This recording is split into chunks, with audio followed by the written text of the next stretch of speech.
Hello everyone, I'm Stuart Spinks and this is Beekeeping Short and Sweet.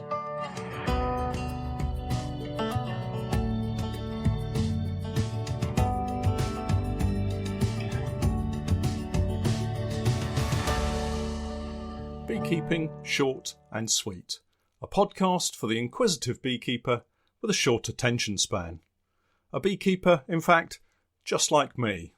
Well, welcome to another podcast. I'm delighted that you've decided to join me again for my weekly beekeeping podcast. And this week we're going to talk about pollen substitute, why, how and when you should feed pollen substitute to your honeybees, if in fact you should feed them at all. Before we get started with today's topic, if I could just indulge in a little self-promotion, you can catch up with all the latest videos and podcasts, including also the show notes from the podcasts and my blog, plus lots of other content on my website, which is www.norfolk-honey.co.uk. But if you'd like to get access to all of my content and have early access to both videos and the podcast, then please do take a look at my Patreon page, which is www.patreon.com/Norfolk Honey. And there you'll find lots of different reward tiers that you can sign up to and support me in producing more content for all beekeepers around the world, but also access lots of patron-only content that is going to build up over the coming year. I'm very grateful to everybody who has already signed up to my Patreon page, and I look forward to helping all of you with your beekeeping questions as we go through the coming season. So on to today's topic, which is all about pollen substitute. I've just actually been out and fed some of my bees with some pollen substitute, and they really started to take it down literally as I put the pollen patties onto the top bars of the hives. So I thought I'd just follow up the video that I produced with a podcast, because it's an appropriate time of year to be feeding pollen substitute if that's what you choose to do. So why, how and when should you feed pollen substitute to your honeybees? Unless you've been keeping honeybees for a prolonged period of time, it can seem that at every turn there's yet another difficult choice to be made. And this is my take on one of those choices, which is whether to feed your honeybees pollen substitute, and if you do, how to feed it to them. Following a long drawn-out winter, our honeybees sometimes struggle in the first few weeks of spring. The variable weather, certainly something we get all too often here in the UK, can see the bees explode from the hive en masse, foraging for natural pollen and nectar on one particularly warm day in the spring, only to be huddled back up in a cluster the next as another overnight frost descends. I suspect most beekeepers will have considered feeding some fondant to their bees at some point over the winter months. Maybe your bees seem to just munch through all of the food stores that you give them as quickly as possible, which perhaps is another reason for considering near native or native bees, as they tend to be more frugal. Or perhaps you've just got caught out with the amount of food or the length of winter that the bees have had to endure. Either way, adding fondant is a simple process of mostly just lifting the lid and adding a block of soft sugar fondant to the bees and then replacing the roof again.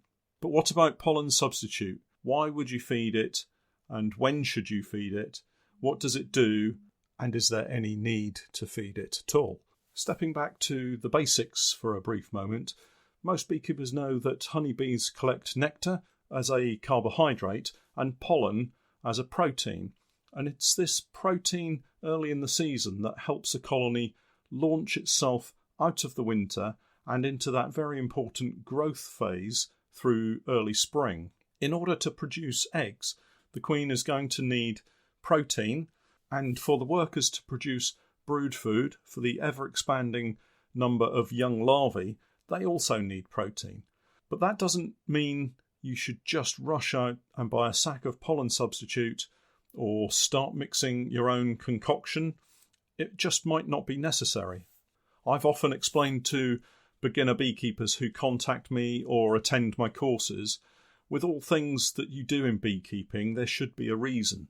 Don't just launch into doing something because you read about someone like me doing it, or you read it in a book, or you heard some old timer in the bee club talking about it and that was what he was going to do. You need to think through your beekeeping plans and have a plan of action to follow. Have a purpose for everything that you do in your beekeeping. So back to the pollen substitute. During early winter, you'll see your bees out foraging, perhaps on ivy, grabbing as much pollen as possible. Storing this pollen gives the bees much needed protein for the long winter period, but also for the late winter and early spring period as they gradually start to build up again. If you're lucky, you'll have early spring flowering plants and trees that will provide a source of pollen for them. I'm very fortunate that here in Norfolk in the UK, we have at most of our apiaries a range of plants such as snowdrops, crocus, hellebores and many others that provide a much needed injection of pollen. But everything really starts to kick in around early to mid-March when the willows start to flower, and this is the main source of pollen that our bees have to forage on in early spring. So when would you feed pollen substitute? So where I've chosen colonies that I want to be roaring away as early as possible, I'll give them a light syrup stimulatory feed in early March, and then, having encouraged the queen to increase her egg laying, the bees are going to want more pollen, and so I follow this light feed with the pollen substitute. Timing will vary depending on where you are and how your season is unfolding, and for us this winter has seen an extended period into early March. But I would say don't be tempted to feed sugar syrup too early. It will simply act as a heat sink and draw away warmth from the brood nest. So you have to judge exactly when you're going to feed. And for the inexperienced beekeeper, I would say it's better to be a week late than 2 weeks early, as this can have a very damaging effect on your honeybee colony. So here then is the dilemma and also the question for you. Do you have enough plants providing pollen for your bees' requirements during that early build-up phase, or do you need to provide additional assistance? What are your reasons for wanting to build up your colonies so quickly and so early in the season? Maybe you have an orchard of top fruits such as apples, pears and cherries close by. Perhaps there are fields upon fields of oilseed rape or canola next to your apiary that you want to take full advantage of. Or maybe you want to have large colonies to split and make increases for your stock early in the season. These are the types of questions that you need to ask yourself before you hit that place an order button on your keyboard when you're looking to buy pollen substitute. But without doubt, our honeybees will always favour natural pollen over a substitute. But if there's a shortage or the conditions change and prevent the bees from getting out, maybe using a pollen substitute is right for you and your bees. If you only have a couple of hives, then buying a few packs of pre-made pollen substitute is possibly the easiest and best way to go. There's no mess, no fuss, it's simple to use and little can go wrong. Please make sure though that you buy a well-known brand, a well-known product that's guaranteed to have what it says on the ingredients label. And also, if you're going to buy pollen substitute that has added pollen, so added natural pollen, then do make sure that it's been treated to make sure that no diseases are going to be passed on to your bees. And of course, with the internet now, there are many different types of pollen substitute that you can buy, and they're available in powder and pre-made forms, and some of them come in both of those options. And so there are well-known brands out there such as Candy Pollen Gold, Ultra Bee, which is from Man Lake. But my favourite is also available from Man Lake, and that's Bee Pro, and I buy it as a sack of powder. It's available in various sizes and is very easy to mix up. And if you check out my videos, you'll see a couple of videos that I've recently posted where I've made up some of that Bee Pro powder. Here in the UK, you can buy it online from Amazon, or it can be obtained from the online retailer Bee Equipment. And again, it's available in a variety of sizes to suit all beekeepers. There are, of course, many more types and brands available out there. And I'll put all of the details and links in the show notes to accompany this podcast. I never open feed my bees. That is to say that I never leave any food out in the open for bees from all the colonies to descend on and feed next to each other. I realise the risk of disease transfer may be small, but there is still a risk. And I also object to feeding honeybees that don't belong to me. And where I live, there are so many other beekeepers that I'm sure their bees would soon sniff out the pollen substitute that I had put out for my bees, and they'd be tucking into that at my expense. So having said that I use the powder form, here's my method of mixing that gives me the very best results. As long as you have access to a little sugar syrup, anyone can make up the pollen substitute with absolutely the minimum of fuss. I use a light sugar syrup made up with equal volumes of water and granulated sugar. It doesn't have to be accurate to the nearest gram. You're just making up a sugar solution to act as a carrier for the pollen substitute. To each litre of sugar syrup, I add somewhere between 500 and 600 grams of pollen substitute powder. Again, it doesn't have to be measured to the exact gram. Anywhere between those two numbers, 500 and 600 grams, will yield a soft paste that remains soft enough for the bees to easily utilise and doesn't dry out so fast that it turns into a solid block overnight. The trick here is to mix it thoroughly and then to keep it well wrapped up so that air can't get into it and dry it out rapidly. I use self-seal food bags that you can buy from any local supermarket, but last year I used cling film or cling wrap, which was just as effective.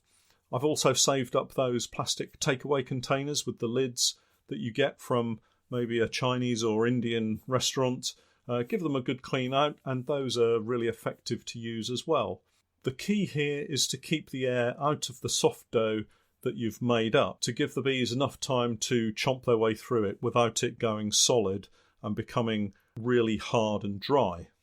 Once it's bagged up, I can pop them all in a box and take them down to the apiary, and because they're in bags, the weight of the pollen substitute flattens the bags out, which is ideal because I place these thin slabs under the crown board directly on top of the brood frames. That, I guess, is the advantage of using either bags or cling film over the takeaway containers. Those would have to go above the crown board. I like to smoke the bees down from the crown board and on the top bars so that I can give the top bars a quick clean using my hive tool. And then using a sharp knife, I cut through one side of the bag and lay that slit across the top bars of the brood frames to expose the pollen substitute to the bees beneath. This allows many more bees access to the pollen substitute than if you just cut a small hole in the middle of the bag and put it above the crown board. The bag keeps the remaining dough nice and soft, and the bees can take what they want when they want without the soft dough hardening and becoming almost inedible to the bees. Finally, the crown board goes back on, and then the roof to complete the job, and it takes around a couple of minutes to do each beehive. I followed the same processes last year, and some of the colonies chomped their way through all of the pollen substitute while other colonies barely touched it at all. So you'll find that you'll probably have a mixed bag of reactions to the pollen substitute. Some colonies will like it and use it, and others maybe not so. So that's my take on feeding pollen substitute. It's something that I will do, and if you choose to do it too, I'd be really interested to hear from you as to how your bees have reacted to the pollen substitute and whether they've used it or not. It would be great to hear from you if you have chosen to use pollen substitute to find out how your bees have reacted to it. If you want to take a look at some photographs of the whole process of mixing up the pollen substitute and then feeding it to the bees, head over to my website www.norfolk-honey.co.uk and take a look at my blog post that accompanies the videos that I've posted and also this podcast. We'll catch up next time, but for now, I'm Stuart Spinks, and that was Beekeeping Short and Sweet.